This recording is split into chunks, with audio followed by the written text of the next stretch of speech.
Hi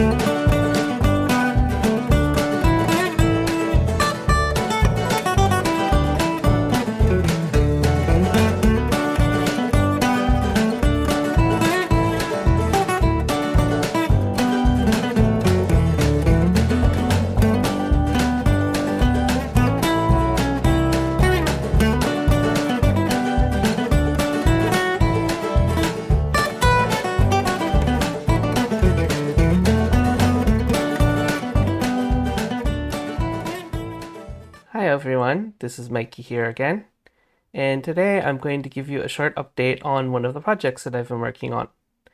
As some of you may know, I've been working on the project to bring DriveWire to the CoCoION Ethernet card.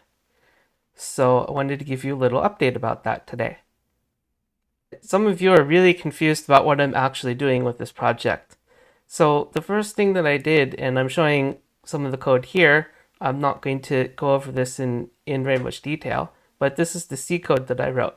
The first thing that I did was I wrote this C code so that I could learn how to make the card work, how the card functions, understand the card, understand the hardware side, understand the software side, understand how all the things work.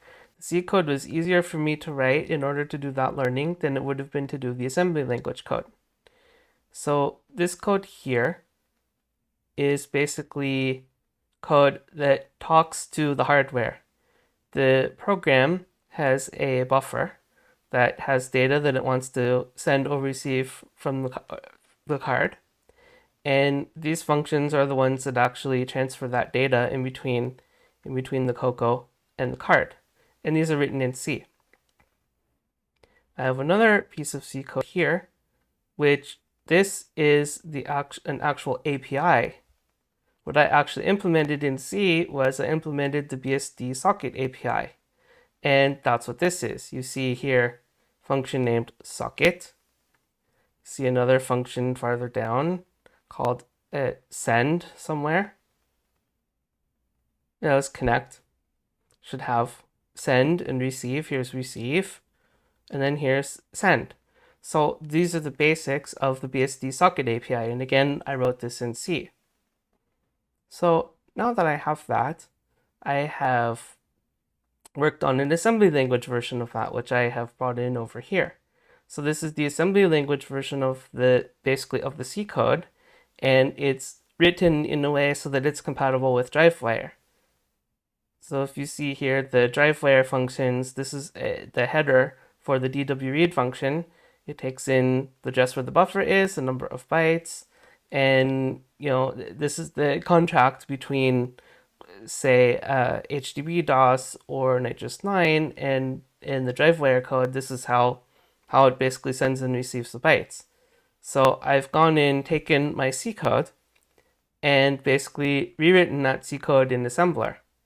And this was the place where I had left off the project a couple of months ago. I had to go off of this project for a little while, but I'm planning to continue working on that during September.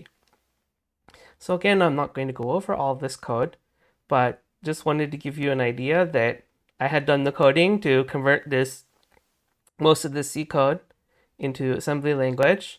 And after I had done that work, I had to put it away for a couple of months, and I have time to get back to it now. So in the near future, I plan to give future updates. I'm going to, I haven't looked at this in a few months. I'm going to look at it again. I need to basically review whether the C code and the assembly code looks like they do the same thing, and then I can do some testing. So I hope to start working on that in the next few weeks during September. So that's my update for today. Hope you guys liked it. Happy September, and bye everyone.